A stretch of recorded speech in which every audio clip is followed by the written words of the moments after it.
One day, I was picked in my house very early. That was About which time was this? 83, 82? it might be 3:30 to 4. That was operational matter. And So this was 1983. 1983. Okay, please. Yes, let me see, please. That was 1982. That was 1982. Please. I was picked for some operation. And when we finished the operation, I couldn't come back home. So I stayed in my office. Then at 12 o'clock lunchtime, I went out to the 37 roundabout. By then, they hadn't erected a wall there. It was all neem trees. And some women were frying banana, red or banana, and then the groundnuts. I bought some. But unfortunately, I think it might be a message to me then. I couldn't eat the food. So I rushed back to the office to go on writing my other reports and other things. When I came, immediately I arrived in the office, the boys at the reception called me. Sir, I said, yes, what was the problem? By then we had many political detainees, military, civilians in our cells there. If you say our cells, you mean the BNI cells? The BNI cells. Please go on. Then they told me that the director had radioed that before 4 o'clock, you should come to his office to see him. I said, right. I went to my office, wrote my reports or whatever I was to do. Then when it was getting to the time, I instructed one of the drivers to drive me to the BNI headquarters, by then near the border guards headquarters. When I went there, I went straight to his reception. The officer there went and told him of my arrival there. He told the officer to ask me to sit down for a moment. He was trying to do something and he'll come back to me. Not quite long, he invited me to his office. He told me I should exercise patience. He had to complete some paperwork. And when he finished, he will come back to me. So I went and sat down. Second time, he called me and said he hadn't finished and I must exercise patience. Then the third time, he called me in. He asked me to sit down. I sat down and said, he told me, Mr. Oduro, I was to go to Castle and I was to take some assignment from Chikata. I knew that anytime he went there, it was Chikata he had to take instruction or some assignment from. Therefore, he had decided to go along with me. I said, what? Please, sir, I cannot go because, one, I was too tired. I was feeling too tired because of the nature of work we were doing. As a one man,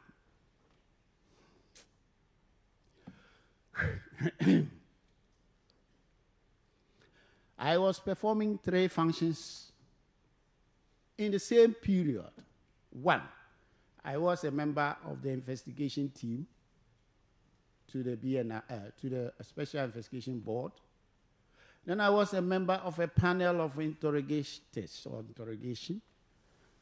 Thirdly, I was performing my official function as a BNI senior operative. And you can imagine one person doing this in the same period. By then I had grown lean. So I told him that, sir, I had decided to apply for some few days leave to go and have a rest because the work we were doing was too tedious, especially the investigations of the into the abduction and the murder of the judges and the ex-army officer. He pretended as if he didn't hear what I was saying, that I wanted to ask for a leave.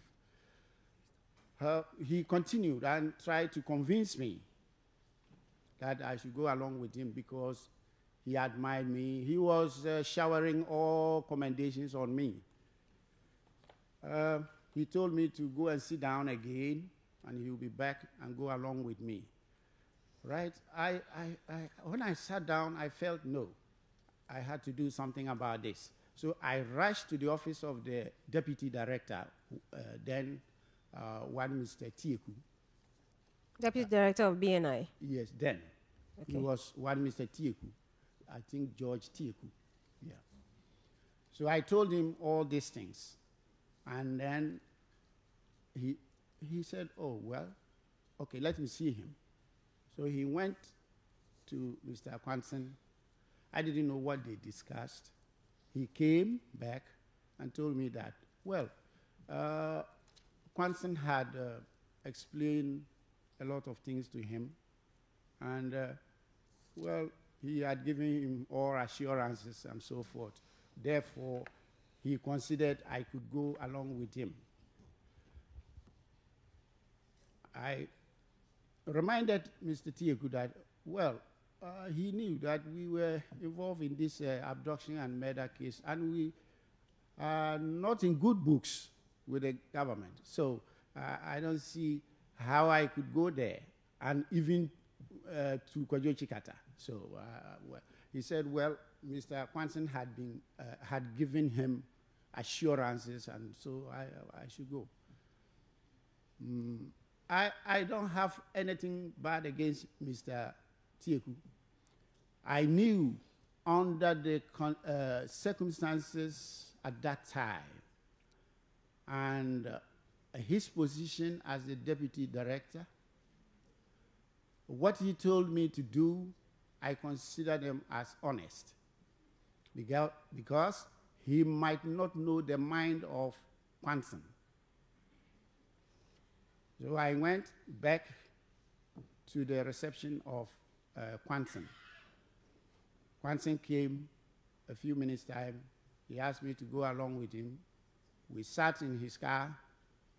He was driving. The two of us were in the car. He was driving, and I was sitting by the passenger's seat by his side. You had indicated that you arrived at his office at about 4 or 5. Yes, I arrived at about 4 o'clock and or 4 something. So at the time that you were leaving to the castle, what time was it? It might be between 4 and 5. So while on the way driving towards castle, something struck my mind because I had in mind to write on it. One was the behavior of the government against the people of Ghana. I mean, the indiscriminate arrests, senseless killings, and then the polarization of the society with weapons, and then indiscipline. The indiscipline in the sense that many of the military officers had removed their peps to be equal to the other ranks. I don't know what was it for. And we as intelligence officers, or as an senior intelligence officer like me, I knew what had been going on. So I was trying to call his attention to the abuses of the human rights of Ghanaians. And therefore, I had in mind to write comprehensive report on that and give to him. So did you have a discussion along these lines with him? Yes, while you were while going? we were driving. Okay. We took the Reach roundabout, then the Castle route, then by the stadium, and then turned to the left, and we went to the castle. Well, he was listening.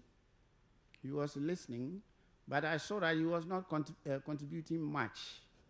But all that he told me was, well, Mr. Oduro, you could go ahead, And then when you finish, you let me know. When we arrived at the castle, we went, he took me with him to Kwajo Chikata's office. We were told that Chikata had gone out and he had left a message to his secretary, or I cannot tell, that we should wait for him until he would come back to the office.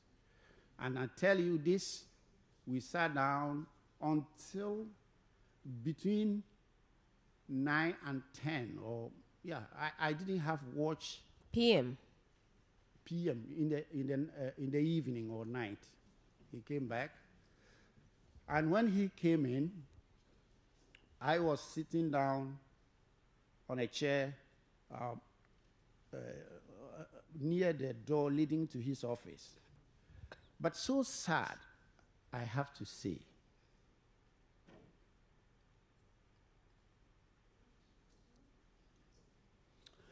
He greeted Mr. Kwanson and his secretary, but he didn't greet me. Rather, he looked at me with a nasty eyes. And I sensed that instead of coming for a job, there might be something bad for me. So when he went in, a few minutes time, he called Kwanson. I didn't know what they talked about. Then they invited me into his office. I met him sitting down behind a desk, like how I am sitting. Asaase Gyimah on his left, and a certain military officer also on his right. And then my director was sitting in front of the desk. So when I entered, they kept me standing as in the position I came in. I greeted them. They responded with lukewarm. Then Chikata, I didn't know what was on his table. He bent down his head, raised it, looked at my face, and asked me if I am William Oduro, Assistant Superintendent of Police with a BNI. I said, yes, please. What was the problem? I asked him. He said, I shouldn't hesitate. He was coming. Then he told me he was sorry that I was under arrest. I asked him, why are you arresting me? What have I done? You better tell me something, not this. He looked at my face and said, look, listen, we are the government. We could do anything we want. So I am not obliged to tell you whether you have done this or that. Simple, you are under arrest. And I told him, you can never arrest me, for God's sake. I should know why you want to arrest me. He said, I had already told you we are the government, we could do whatever we want. And I am not obliged, I'm not under any hard and fast rule to tell you exactly what I meant. I said, no, you could not arrest me. This became argument.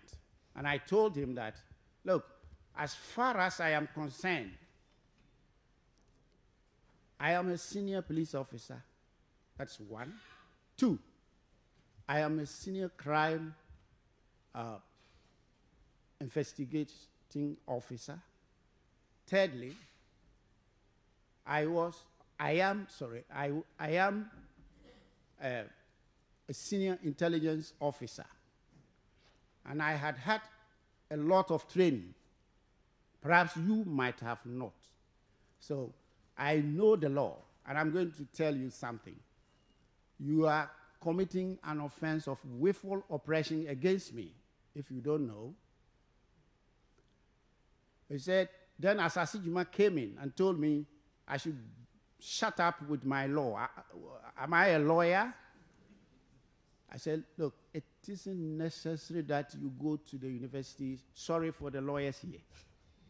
To read the law, you get your degrees before you can know the law. And you know, I am a senior police officer. Let's press on with this, the evidence. You are now engaged in telling us all that you told Chikata and what he told you and how he looked. Okay. Please go on with the evidence. All right. So in the nutshell, they said they had arrested me. Fine.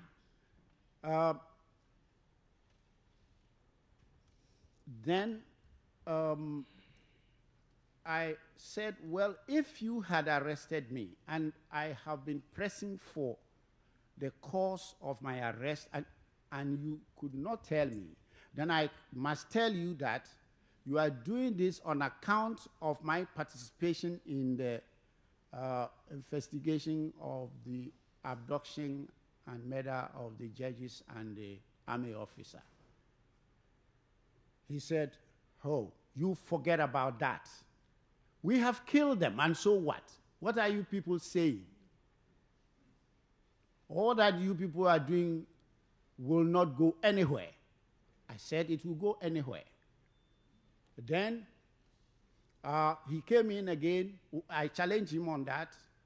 And then he came in again and said, well, even you are a spy for a foreign power. I said, my God, I had never spied in my life, and I'm never a spy. I asked him whether he understood the word spy, and if he was ready, I could define it to him. That also Asaase Gyimah came in. And, well, at the end of the time, they ordered that I should be taken away. But I have to say this here.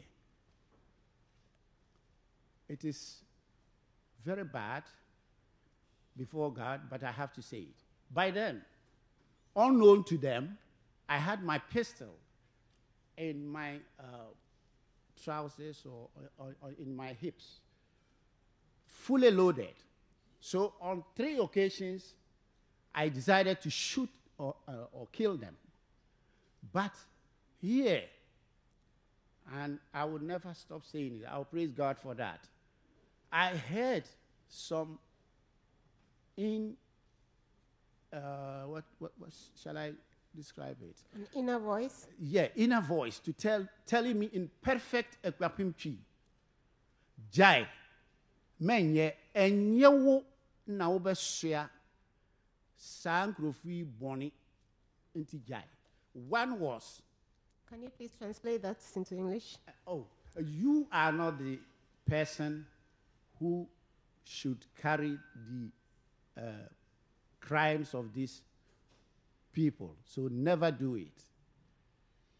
And this thing I am saying, I had 3 occasions to kill them, but this voice spoke to me. One was when he said he had arrested me and had no cause to tell me why. Second was when he rejected the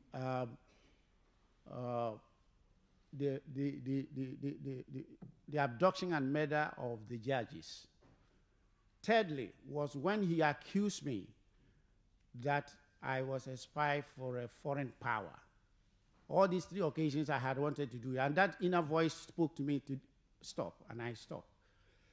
But it was in my hip, and I had my shirt on as I am sitting down.